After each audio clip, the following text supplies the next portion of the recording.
Yo, what is up, Ninja? OG over here from Player Essence, and welcome to another Nintendo Switch and gaming news video. I want to first and foremost say thank you to everyone who came out to our live stream that we had. Obviously, if anyone was there at our latest live stream, it was absolutely insane.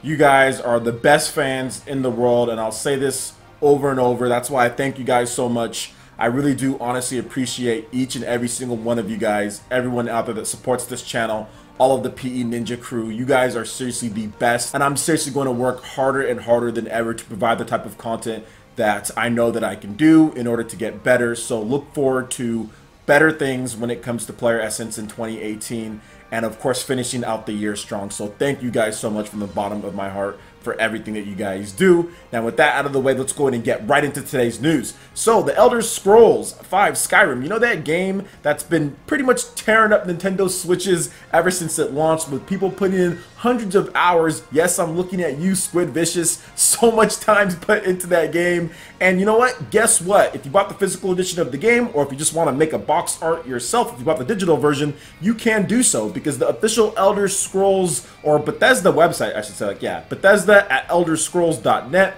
they are actually giving away 2 PDF files that you can download for alternate cover art. You can pick between basically, like, looks like a dragon or something like that, or like the emblem as far as Skyrim goes, in the middle with some grass in the background, and then look like a light color with green. And then they also have another one with more of like a nighttime or almost daylight kind of cover as far as that goes. So it's pretty cool. Both of them look really good. They're both free, and they're both PDF files as far as alternate covers. Now if you're on the PlayStation 4, you can do the same thing with the PlayStation 4 as well, and it has like the VR on there too. I don't see an Xbox One as far as that goes, but I'm pretty sure they'll probably do an Xbox One as well. You can also check out downloads. There's mods for the PC, PS4, and all that other stuff. Switch doesn't have mods at this point. You can also get some pretty cool wallpapers as well for your iPhone. There's a bunch of different stuff that you can pick from here as far as wallpapers go. So overall, it's a pretty cool site, man. You can also sign up for some exclusive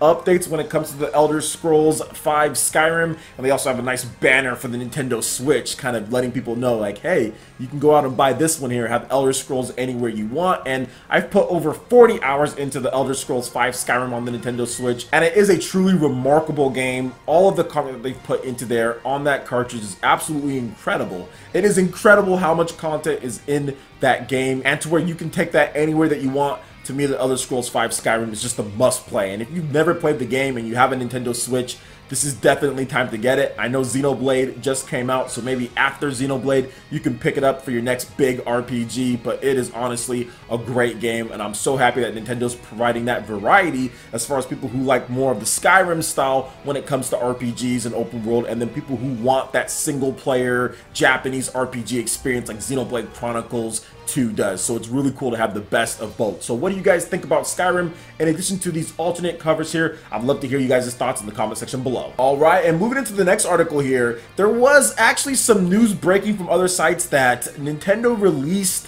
Wii remakes or ports of Wii games to the Nvidia Shield, but there has been an update on that, and it seems like it is streaming. So the Nvidia Shield TV arrives in China with remastered Wii or GameCube titles on the GeForce Now. Now those are the GeForce Now. That is basically the streaming service that they have as far as the Android Shield TV and all of that, and that's what people were reporting on. They were mistakenly saying that these are actual ports running on the system, so actual games that Nintendo made, when that is not the case. It's basically just streaming as far as the Shield goes from their GeForce service. Now, unfortunately, just like the article says here, this is from AndroidPolice.com. They said that the games aren't native Tegra ports, and the listings for the games have already appeared in Chinese Shield site, which is the platform for the GeForce Now, Nvidia's game streaming platform. So instead of having the games running on your Shield TV, these games will run on a server farm and be streamed to you in real time. So that's kind of what's happening here. They're not actual ports of the games, and people got excited about this is because they thought that Nintendo could potentially be porting games like Super Mario Galaxy, we see The Legend of Zelda Twilight Princess, New Super Mario Bros. Wii, and Punch-Out! All of those games could be ported to the Nintendo Switch, since the Nintendo Switch uses the same type of Tegra mobile processor that the Shield and all of that does. But that is not the case as of right now. That doesn't mean Nintendo's not going to do it in the future. Nintendo did this on the Wii U. When it comes to Wii games, we're able to play Super Mario Galaxy and other titles on the Wii U, Xenoblade Chronicles as well on there. So I do think eventually Nintendo is going to do this for the Nintendo Switch. I think there's a possibility. It just depends on when. When are they going to do this? What's the best business opportunity for them to do it? Right now, they're on a roll with the third-party games when it comes to bigger games like Skyrim or smaller games like Battle Chef Brigade on the Nintendo Switch. And then you also have the big first-party titles like Xenoblade Chronicles 2, in addition to Super Mario Odyssey as well. There's just a ton of content to play. Mario plus Rabbids Kingdom Battle, Rayman Legends, Doom. There's just so many games. There's so many games and not enough time. So I think Nintendo's good for this year. I think really next year, once their online service launches, that's where we're going to see some of this stuff when it comes to the virtual console or older school games, all of that stuff. Features is probably going to come in 2018. Nintendo's nailed the launch. They've got the software, they've got the sales, they've got consumer confidence.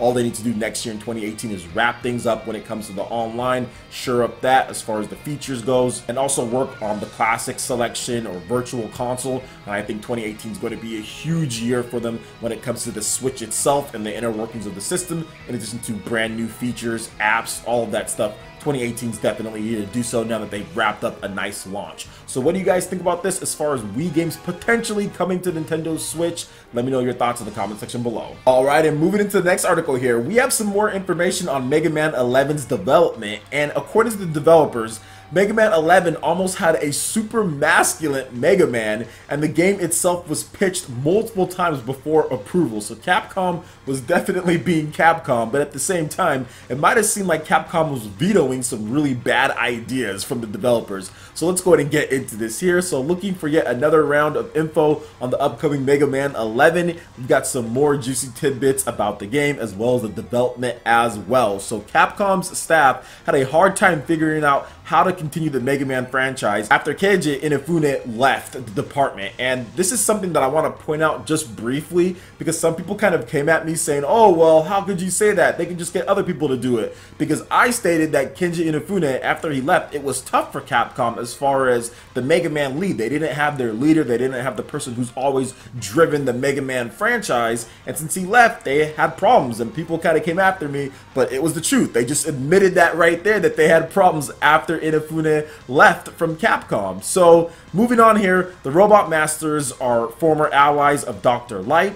The team experimented a bit with Mega Man's design, and at one point he was super masculine. Several people pitched new Mega Man game ideas before Kazuhiro Tsuchiya got the go-ahead. The development team redesigned old stages from Mega Man 5 through 10 to test the new art style as far as what they're doing there. And I absolutely love the new art style of Mega Man. I like how they talked about the camera being zoomed out a bit more. I love the different difficulty modes that they talked about as well in my previous video. As far as details with Mega Man 11, it seems like they're doing everything right with these games. When they made Mega Man 9 and Mega Man 10, those games were the throwback. They had the classic 8-bit style, and everyone was like, yo, this is awesome. They did both of them. They did really well across the WiiWare and the Xbox Live and PSN, and then Capcom just stopped. Obviously, Keiji Inafune left the company, and that's where the problem started, because if you remember, Mega Man 9 and Mega Man 10, those were back in 2008 to 2010, and then that's when Keiji Inafune left around that time afterwards, and there really hasn't been anything significant when it comes to Mega Man since then. So they were having issues. They were getting rejected when it comes to the proposals because they didn't have any direction or the focus, and that's what took them so long in order for a game like Mega Man 11 to happen. And that's something that I stated, but at the same time, like, I understand people still want like the games. Even if a producer or developer moves on from that company, they still expect that same quality because of the IP, because of the history behind it, and because of the people that were underneath him learning. I mean, we've seen that before when it comes to Shigeru Miyamoto, when it comes to Mr. Anuma-san. All of them pretty much kind of handed off to the next generation of developers, and they get going on their games as far as their vision and what they want to do. So Capcom kind of failed in that aspect, but it seems like they're coming back pretty strong when it comes to Mega Man 11 on the Nintendo Switch, PS4, Xbox One, and PC. Of course, Mega Man 11 on the Nintendo Switch is highly anticipated by Nintendo fans. A lot of Nintendo fans have been upset with how Capcom has kind of ran things when it comes to Nintendo Switch and Mega Man with the Legacy collections and all that, but we're getting all of those games 19 Mega Man games in total coming to Nintendo Switch in 2018. So that's one heck of a Mega Man party when it comes to launching on the system. So what do you guys think about Mega Man 11, some of the development tidbits here, the issues that they had, some of the super masculine Mega Man? Remember that really ripped Mega Man from one of the covers of the game that had like a super six-pack and all that? Maybe they're trying to bring back that, maybe even buffer. Who knows about that? So let me know what you guys' thoughts on this direction as far as what they're doing in the comment section below. All right, Ninja, that wraps it up for this video here. Go ahead and check out the links in the description below. We've got Facebook, we've got Twitter. Go ahead and give us a like and a follow on our social media. Really helps us spread the content of Player Essence across the interwebs in addition to YouTube. Also, make sure you check out our Patreon and YouTube live gaming page and consider supporting Player Essence. When you do so, it gets you access to all sorts of cool benefits, perks, rewards, and emotes via sponsorship. Check out the link in the description below and consider supporting Player Essence right here on YouTube. Hit that like button if you did like this video. Let me know you guys want more content like this going forward in the future. And subscribe to Player Essence for the latest RPG, Japanese, and Nintendo gaming news. Thank you so much for watching. I will catch you for the next video. Peace.